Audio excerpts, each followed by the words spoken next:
Hello, this is Dale Matthews. This is Inside News. I'm joined by Mike Jones this evening. Hello, Mike Jones this evening. Good evening, Dale Matthews. We are doing this live right now.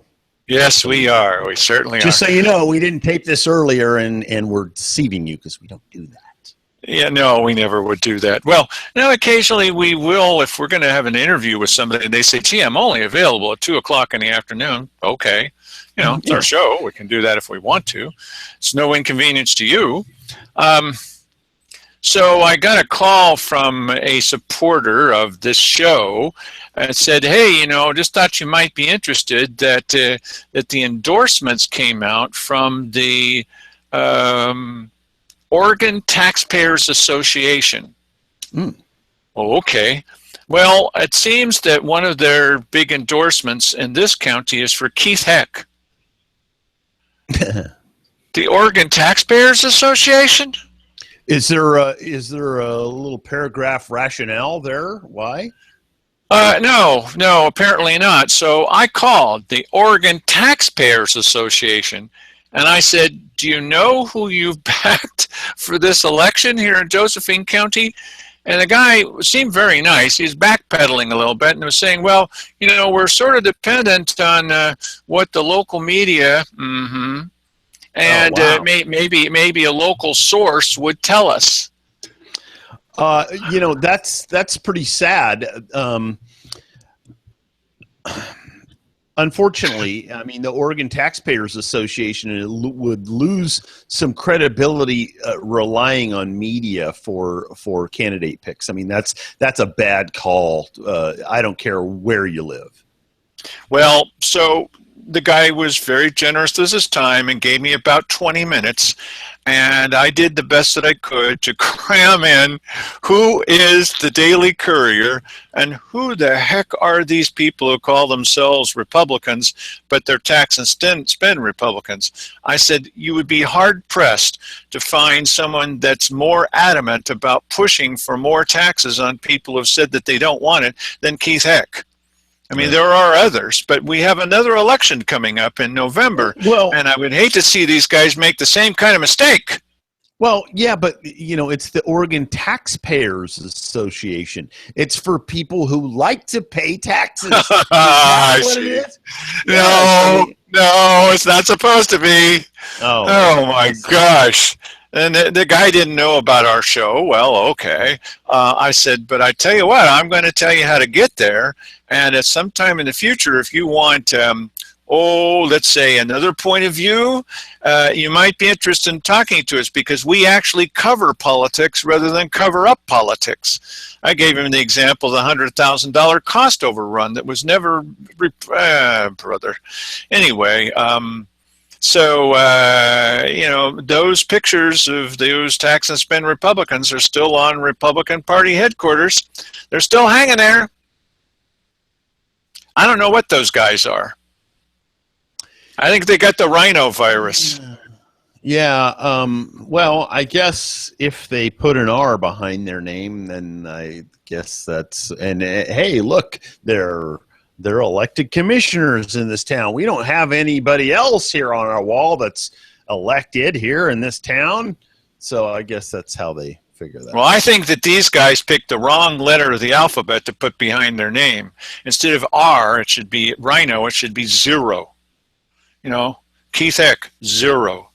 Because I don't think he represents Republicans very well. Of course, what does representing Republican now mean? I'm not a Republican, and neither are you. What is a Republican these days? Well, anyway, no, actually, I did re-register Republican just for the primary. You and Lily Morgan. She registered as a Democrat just for the primary. That's why she's still listed as a Democrat on their state headquarters website. As far as I know, she's still there. Yeah. Well, in this particular case, I wanted to vote in the primary and have some sort of substantive choice, and so I did. And listen, I that was the first registration that I ever made. Not the one just recently, but back when I was like 18. Yeah. I was a Republican from then up until just a few years ago, and I said, okay, I've had enough of you guys. And I still have had enough of these guys. They still have not learned their lesson. I mean, this guy, Donald Trump, is like slapping them, to their face, and there's nothing that they can do. There's not one single move that they make that he doesn't counter with a win. And I don't even like the guy, okay? But he is, making them look silly. And, there's a whole, the conservative wing of the Republican Party has been dissatisfied with the Republican Party for many, many years.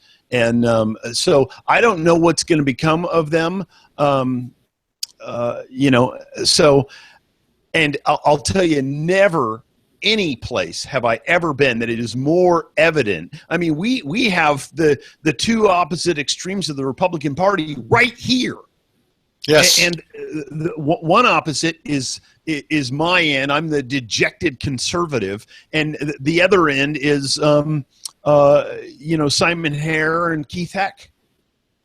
They're right. They're that kind that don't care what the people think, and they're for every tax increase they could possibly get their hands on, all for the apparatus of government. As is the mayor and the council president, Dan DeYoung. Right. Yeah. It's incredible to me what the local people here will put up with. And is it a positive or a negative? People across the country and here locally, Keith Heck was saying recently, well, it's the mood in the country. No, they're reacting specifically to you, Keith, and to Cheryl and to Simon.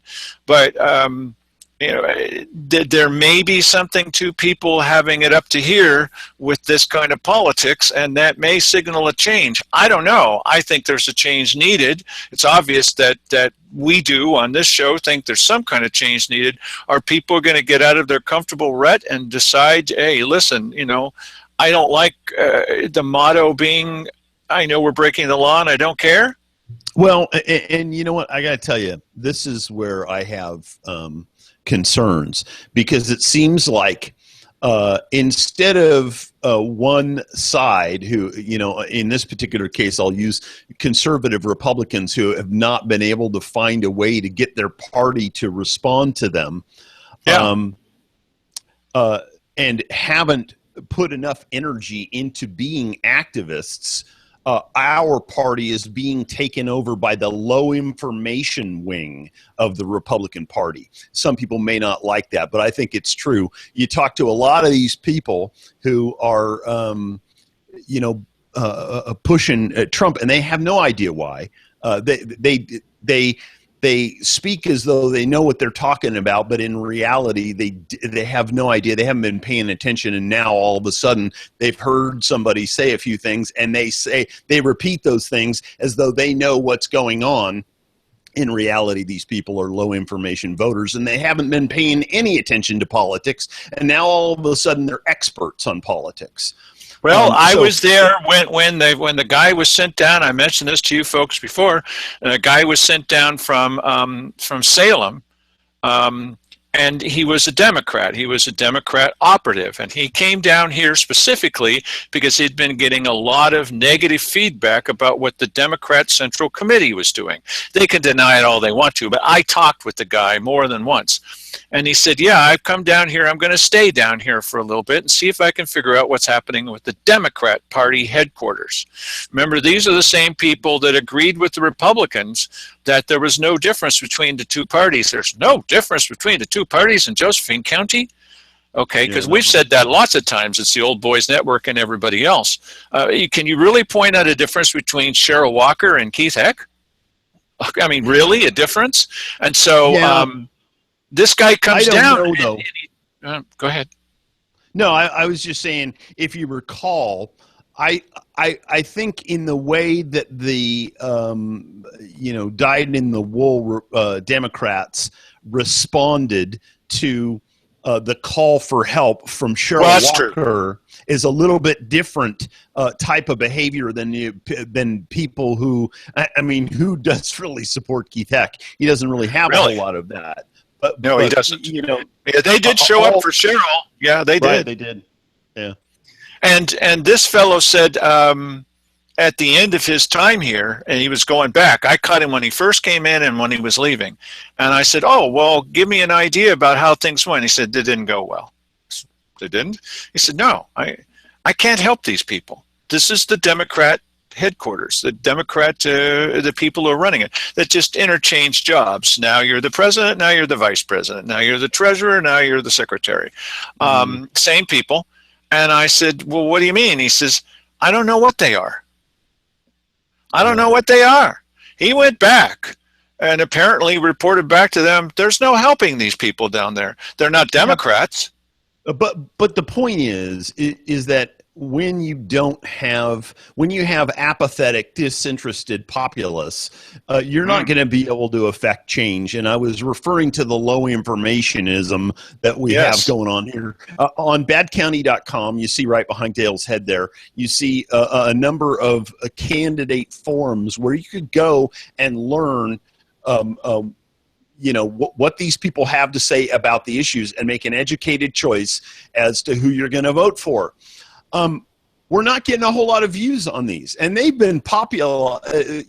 I have promoted them on a number of Facebook pages. We're pushing these all around. People should be handing these things out to their friends, and so that people can understand who they're voting for. We're not getting a whole lot of that. So we have an interested core of people that are plugged in and relatively high information, and then we have the rest of the people who don't care. So unfortunately, we are going to get the government that they deserve. That's right. Thank you very much for saying it that way. Well, there's a turning point coming up here. There's an election coming in, and the last day is obviously the 17th. And if it turns one way, I believe that we're going to have a whole bunch more information coming into our show, and you will have open access to all kinds of things. If it turns another way, it may go even further out than it is now. Yeah, there's a couple of candidates who are secretive, I think, is one of the words that could be used to describe them, and it's not going to get any better. And then, of course, there's the city councilors, where, in my opinion, it's going to be more of the same. So, I don't know. We've been able to, on this show and on badcounty.com, and when I was doing the little newspaper handout, which had less circulation than this does, was able to predict some things, and the predictions have always been right. I've avoided making any kind of prediction in this election, and just that I think that the main candidates are 3 on one side and 3 on the other. That's about as good as I can do. We will see how much emphasis is placed on the voters pamphlet versus how much emphasis is placed on some other, how many signs you have, or whether you have a nice smile or not. I don't know. Yeah. I don't know. It's a clear difference in deciding which direction you want to go, with one clear category being, we want in Josephine County the same kind of government they have in the city. It's a clear choice. And then there's some wild cards in there. It's a very interesting year for elections. Well, yeah, and I'm interested to see how it turns out. It's no secret. I mean, they've done a lot of studies on this, that people and every single election is essentially a poll on this. You have people that live outside of heavily populated areas that are relatively independent, that are self-reliant people, and they vote one way. And then you have people that are crammed into major population centers, and they typically vote one way. And then, of course, in the outlying areas, you have a smattering of people that vote the same way as the city, and vice versa. But generally speaking, it's you can make that you can describe elections that way, and you're going to be right every time. The city, and in this particular case, the city has voted for almost every tax proposal. I'm really proud that they voted down the sales tax. But I think that those people even saw that, hey, this is going to be a bad thing for everybody. Not only is it going to be difficult for me to go shopping in the downtown of my own hometown here and get reasonably priced stuff without stacking a tax on top of it, but it's also going to hurt the economy as well. So, they were smart about that. We'll see, which way they go. Maybe, I think that there's this thing that some of the people in the city have a resentment toward the people in the county and think that all of this whole funding issue of not having enough money to fund law enforcement is completely in the lap of the people in the county who are voting this down every single time. And I have a theory about that too, Mike. I think that the leadership of the city, if you want to call it that, feels very angry about the people out in the county who simply won't do as they're instructed, while there may be more people inside the city that realize they have something in common with people who live out in the rest of the county. Yeah, I would hope. I mean, especially if they've seen some of the shows that we did right before the sales tax vote and just after the sales tax vote. And, you would hope that, people would have a better understanding of who their representatives are based on that. But in reality, that was a relatively limited viewership too. Now, maybe some of those people are talking to 2 or 3 other people. So you could say that if we got 300 views on something, that you could have as much as an impact of 900 people. And maybe some of those people are talking to other people. I don't know. This is the thing is I feel like, we're talking to a few core people and whether the message is getting out beyond that or not, I don't know. I know that that's entirely up to you, our audience. It's entirely up to you. There's a technical example that I could give. If you've got some kind of music that's playing on a player, and if you don't have some way to turn the volume up, you can't even hear it on headphones and nobody else can hear it. We may be putting out the signal, but you're the volume control. And however far that this message gets out is entirely in your hands as an audience. Because if you talk with people, then that gets the people educated. As Mike said, low information voters. We're battling on an everyday basis against low information voters or getting them smart. But we can't get any further than what we're doing. I mean, we can't make it required viewing, like insist that the governor forces everybody to watch this show. Hey, wait a minute. That's a good idea. Yeah, there you go. Let's force them to do it. Can't get them to do it voluntarily. It truly is up to you to talk with your neighbor or tell somebody about this. I'm constantly talking with people, and I say, "Well, have you seen the show?" And I'd say maybe 2-3 times out of 10 people have seen the show. The other times they've not even heard that there is a show.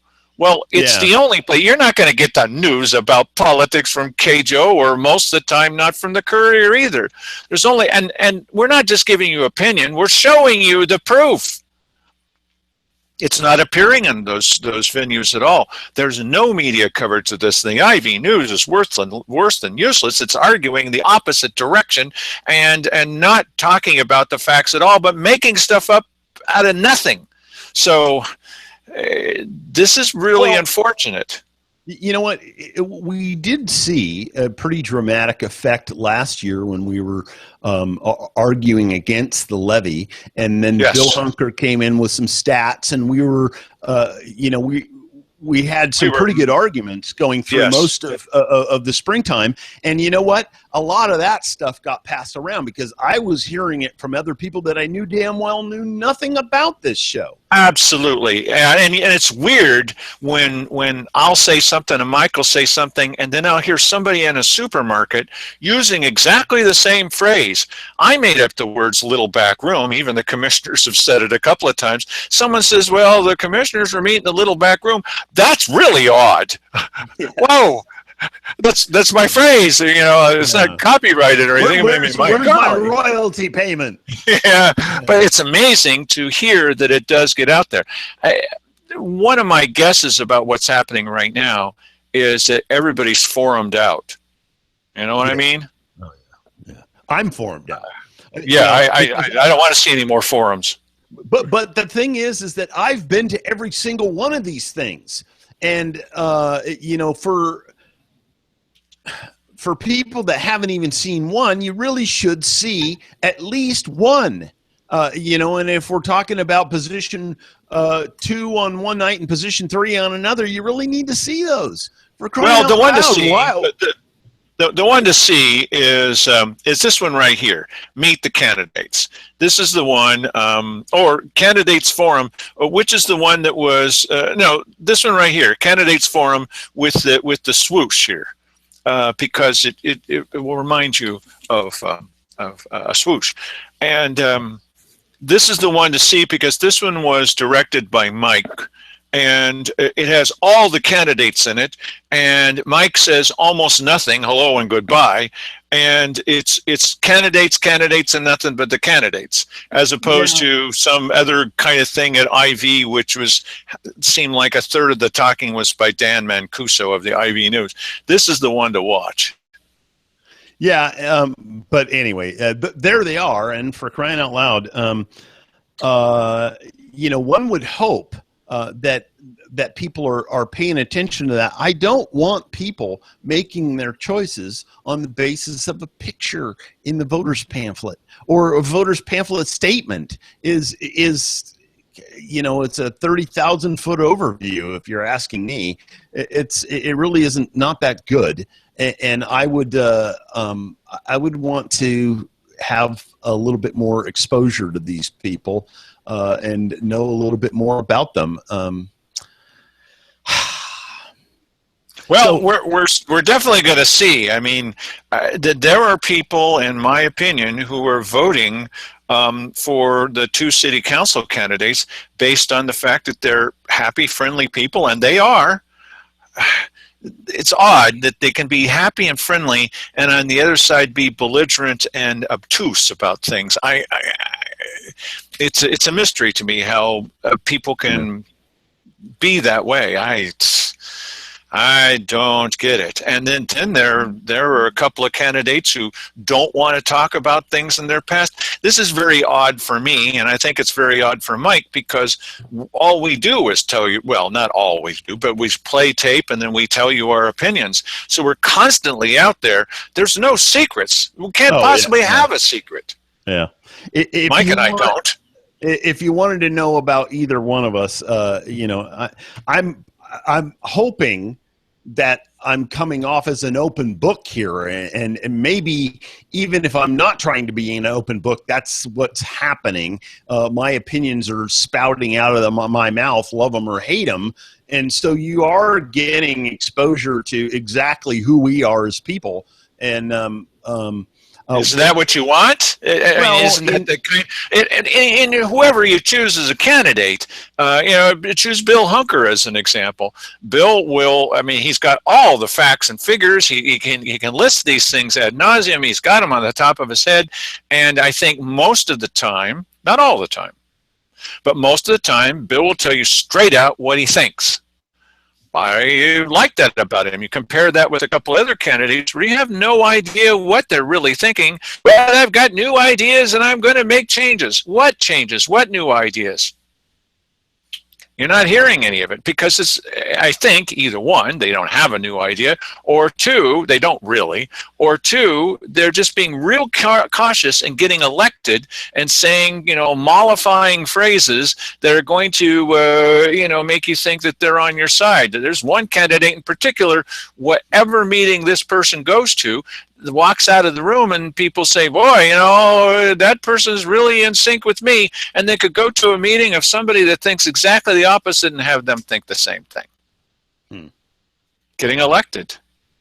It's the worst possible time to select somebody when the first time you ever see them is when they're running for office, because they can say anything to you, anything at all.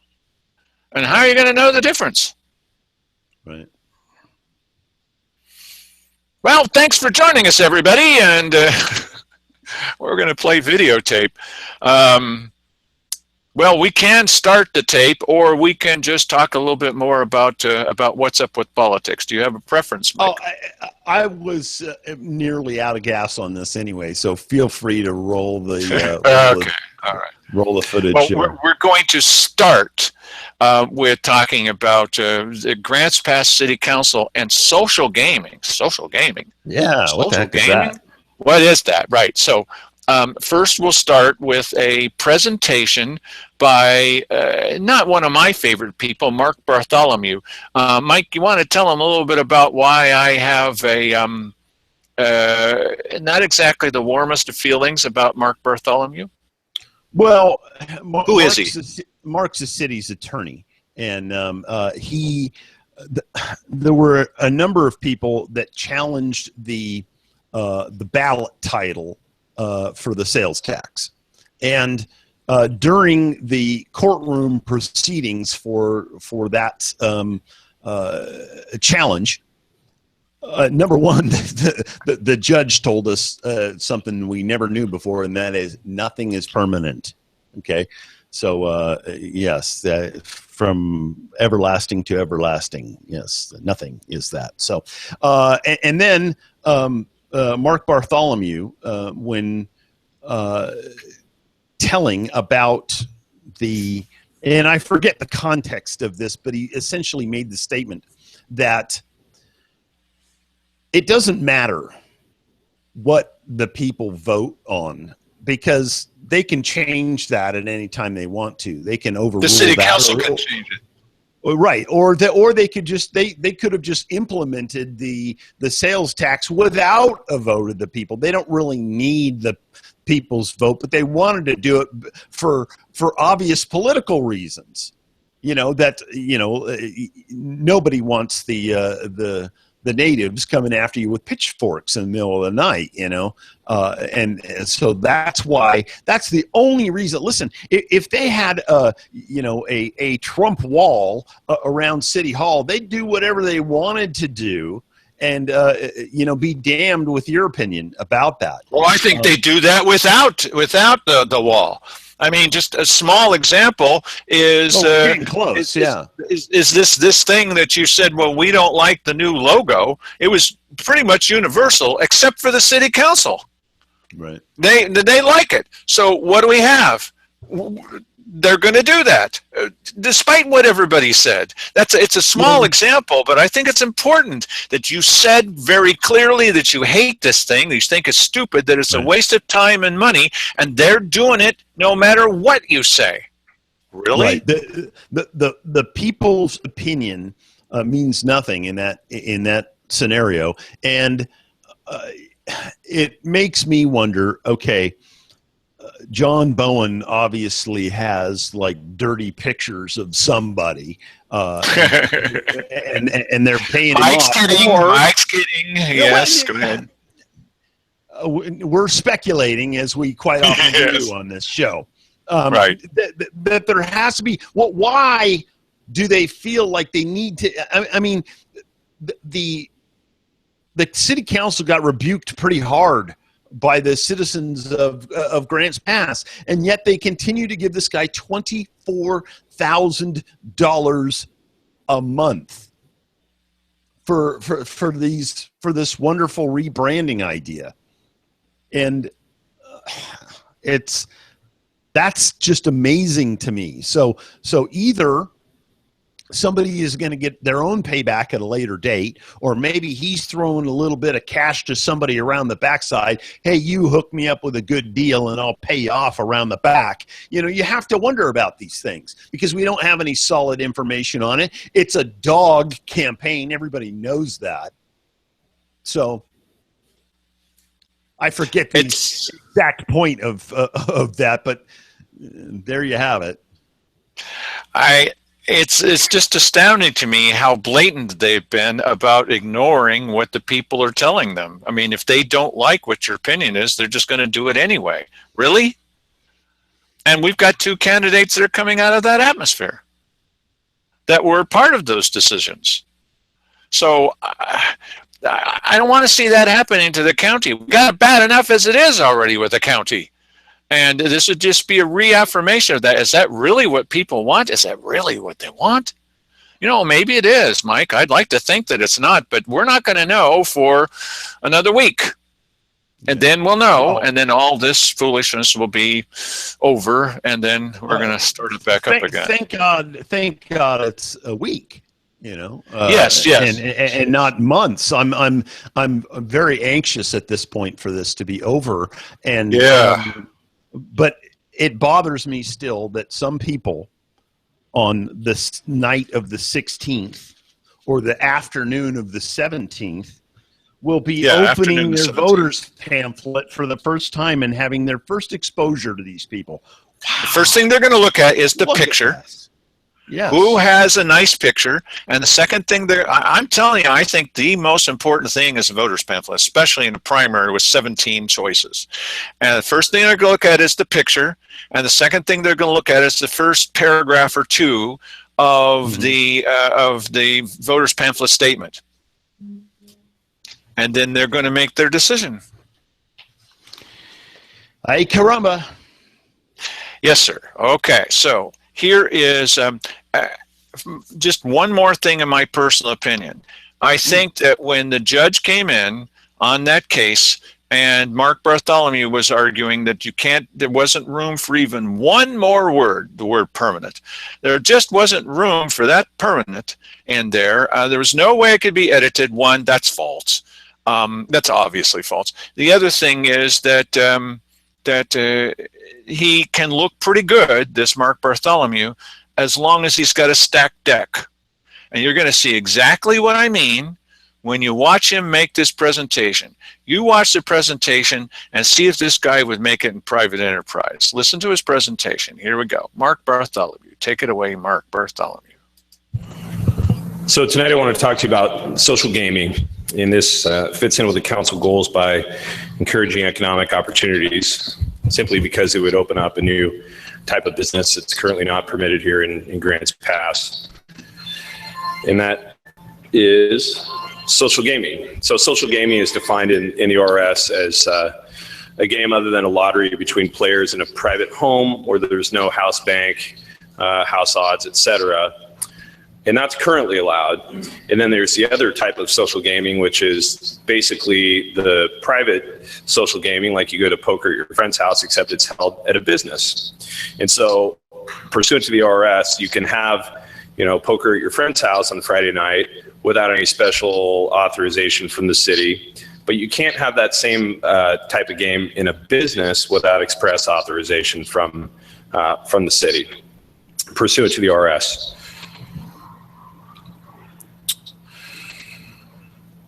So a little history on social gaming at Grants Pass. It actually went before the voters in 1979, and I'm not sure why the council put it to vote. Maybe that was required then. At that time, city residents voted it down. And then there were further discussions back in... No, wait just a second. Okay, that doesn't say much about his personality, as I was saying. But it does say he's not sure. In fact, probably nobody's sure. Why in the world would they involve the voters in something like this? And they turned it down. Okay, that was a while back. But they involved the voters? Why would you bring voters into this? Just do it. That's nice. 2005 that Scott Lindbergh was able to find evidence of where the council was considering authorizing it. And for whatever reason, those fizzled out. It looks like there wasn't support from the council at that time. So I only give you that information just in terms of background, and it's certainly not meant to suggest that it's a good idea or a bad idea, but it has been looked at before. Charitable gaming, by the way, is not affected. So, bingo and whatnot, it's got nothing to do with this. So a local attorney, Ryan Kirchhoff, provided the proposed ordinance, and he modeled it after the ordinance that's in effect in Corvallis, I believe. There's other cities around the state that permit this as well, including Portland and Bend. The ordinance that I provided to you that is basically what Mr. Kirchhoff provided, provides for a background check for licensees. There's no house rake. The business can charge an entry fee, no house odds, and you can't operate between 2 a.m. and 9 a.m. So back when we discussed this at the workshop and council directed me to bring back the ordinance, there was a lot of discussion about the age limit. And Grants Pass is pretty unique because of the adult use ordinance. And so I've got two proposed ordinances. One is labeled Exhibit 1, and that prohibits participation in the social game by those who are under 18. The other is Exhibit A, and that prohibits persons under 18 from entering the licensed premises. And that would be kind of a trivial difference in most places, but because of the adult use ordinance in Grants Pass, it makes a huge difference.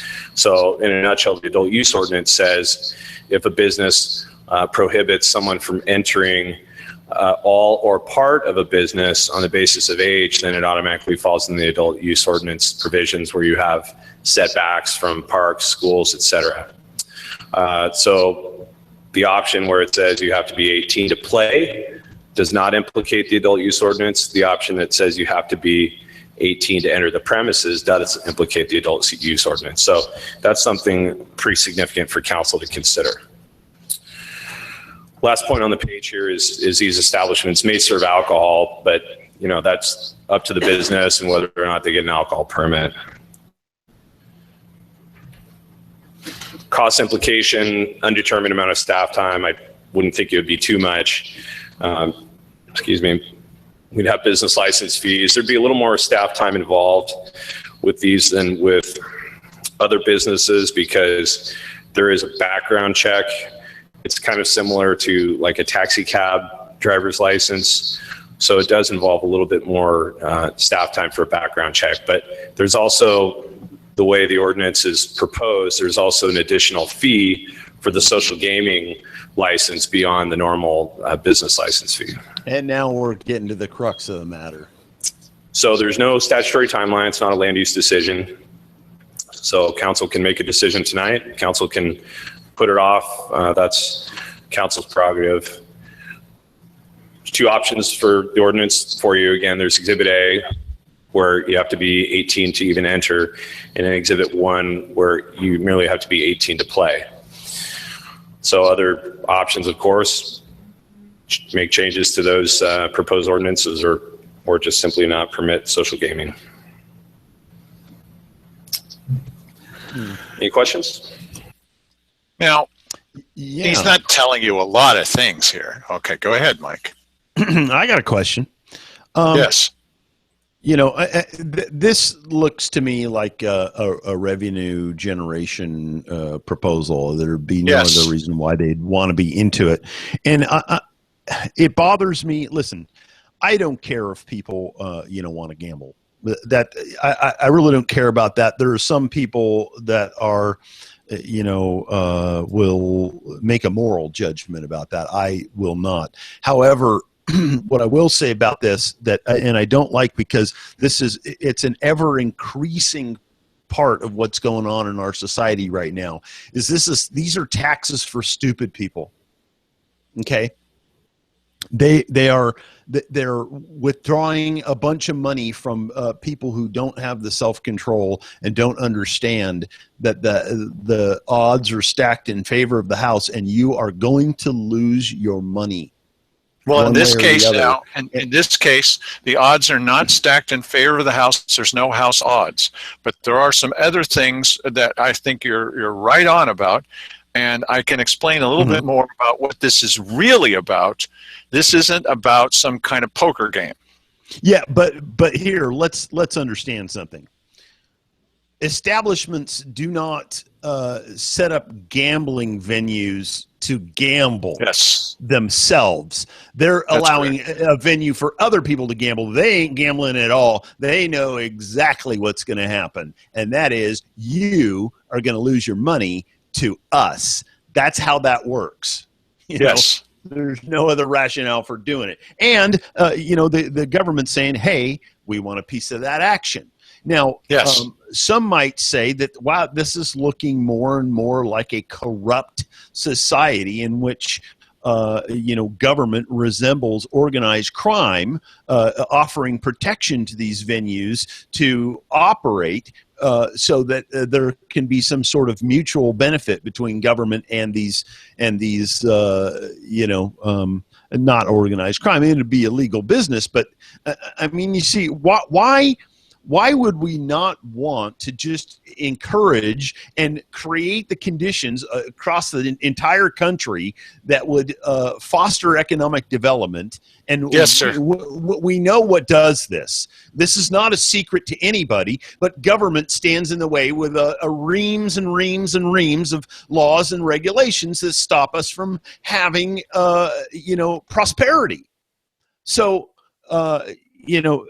So I do have a problem when government says, "Oh yes, here's a great idea. Let's let people." Pretty soon, you got nothing but gambling and drinking and all that kind of stuff because it's the only thing that they can encourage. The only hope that helpless people have, that maybe they can strike it rich. This reminds me also, the response to it reminds me of when Scott Chansey, who I think is a good guy, was talking about how the county buses are carrying more people than ever. And Cheryl Walker's response was, wow, that's great. That shows economic prosperity. No, it doesn't. It shows that more and more people can't afford to drive around. It's the opposite. Well, and so in this case, look at all the money generated by people gambling their life away.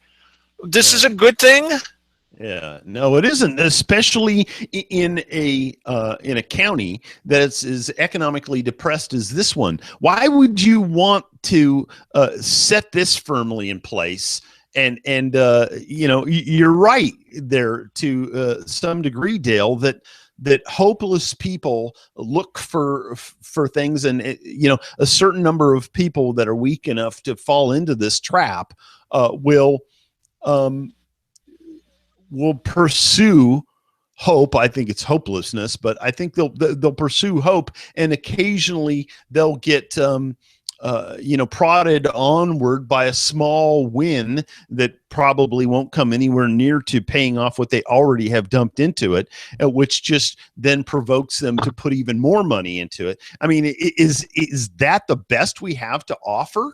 As opposed to actually working at a job or starting up some kind of business or repairing things or whatever. Isn't that really the kind of gambling that we'd rather see than gambling? Well, okay, let me explain a little bit about what social gaming. Again, I don't have a problem that they have this. I don't have a problem that they allow this. But let's have it in the environment where all these other things are possible as well. Yes. Instead of, you've restricted all of that, now here, go downtown and play poker, and forget all about your troubles. Forget all about your troubles. That's right.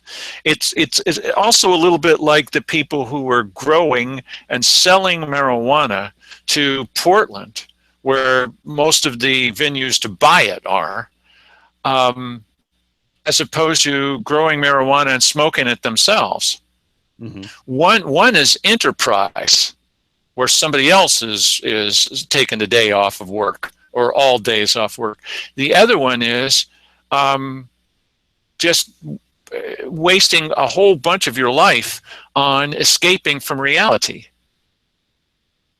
There's a difference between somebody that is starting a business and it may not be the kind of business that you want to partake in, but they're starting a business, they're making a lot of money, they're employing people, they're all kinds of, that person is going to have a pool made, or they're going to buy a car, or they're going to do some other kind of thing.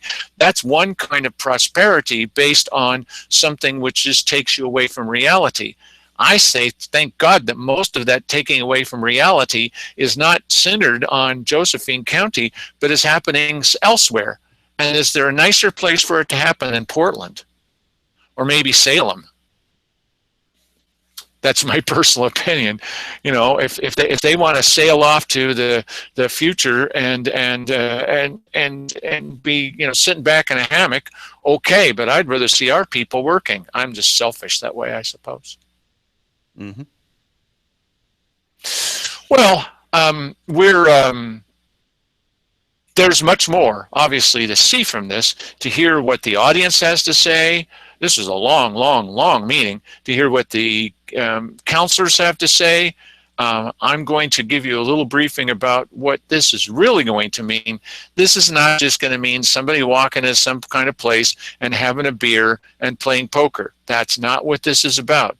This is about a whole different kind of social gaming, which centers around daily sports leagues. And we're going to tell you more about that tomorrow night, right, Mike? Okay. All right, because I remember when one of the TV station guys says, I said, well, here are the people sitting around the room, and they happen to be talking at that moment about the fire districts. And I said, and he watched the video, and I said, now the people sitting at the table, this is important. He said, yeah, who were those people sitting at the table? If you don't know the players and you don't know where it's going, then you're just watching a tape. And that's why Mike and I started getting involved in explaining things to people, because the important thing to know is the fellow that was from the organization that brings together all the fire districts used to be a member of the largest private fire group of all. And they were excluding the Merlin Fire guys from this organization. And it wasn't until after our show the next morning that they say, oh, we're going to include you from now on, right? If you don't know the players and what their motivations are, then even sitting there watching the meeting is not going to do you any good.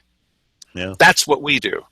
So we're going to explain to you, I'm going to do the best that I can, what some of the background is. You see over my shoulder here, I mean, this isn't about Sim City, and this isn't about just online gambling, because there's a bunch of rules, not about SimCity because that's old. There's a bunch of rules about online gambling, but there's a whole new section of the American economy that's revolving around people that are leaving Wall Street to become gamblers, although they've defined it somehow and in some other way, to become gamblers in the whole idea of daily sports leagues and this kind of thing. We're going to explain that to you.